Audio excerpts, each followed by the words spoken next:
Ce lundi, le conseil municipal mouvementé ce matin à Marseille avec le dossier des écoles insalubres, des annonces du côté de la mairie, nous le verrons dans un instant. Auparavant, un rassemblement devant l'espace Bargemont. Un collectif a distribué un document aux élus sur l'état des écoles. Bonjour Valérie Smadja, vous êtes sur place. Ce sont les vacances scolaires. Est-ce que les parents d'élèves sont nombreux ?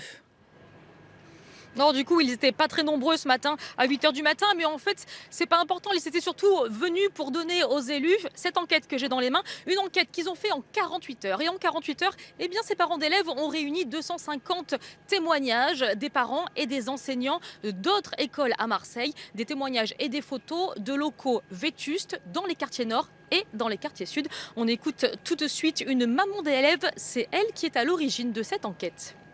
Ça va de structures inflammables pour, par exemple, 2 écoles. Ça va de l'amiante qu'on a, nous, sur les 143 écoles. Il y a 23 écoles qui sont diagnostiquées avec présence d'amiante. Ça peut être dans les sols avec des trous. Ça peut être dans les murs et dans les plafonds avec des trous également. C'est-à-dire que les enfants et les enseignants et le personnel sont vraiment confrontés à l'amiante. Et alors lors de ce conseil municipal, c'est Yves Morenne qui a commencé à parler des écoles et à s'indigner une fois encore de cette fameuse une de Libération qui titrait la semaine dernière « École à Marseille, la honte de la République ». On écoute tout de suite Yves Morenne. C'est le journal Libération qui est à la manœuvre. Jusque-là, ce n'est pas très gênant. À Marseille, ce quotidien a aussi peu de lecteurs que le Paris Saint-Germain a de supporters.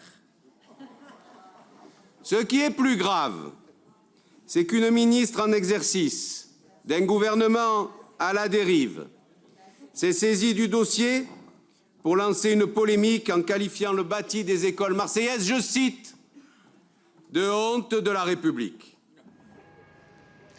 On n'est pas dupe, a rajouté Yves Morenne, c'est de la communication politicienne. Sous-entendu, il n'y a pas de problème. Mais en attendant, la mairie a déclaré ce matin, lors du conseil municipal, qu'elle pourrait bien débloquer 9 millions d'euros pour les locaux des écoles à une condition, celle que le gouvernement débloque 9 millions pour les activités périscolaire.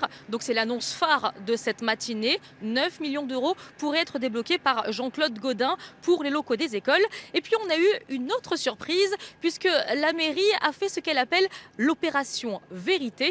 Elle invite tous les journalistes à visiter les écoles de Marseille et pour ça, elle a affrété un bus. Donc tous les journalistes à 13 h, il y aura une équipe de France 3 bien sûr, à rendez-vous dans ce bus pour faire le tour des écoles à Marseille.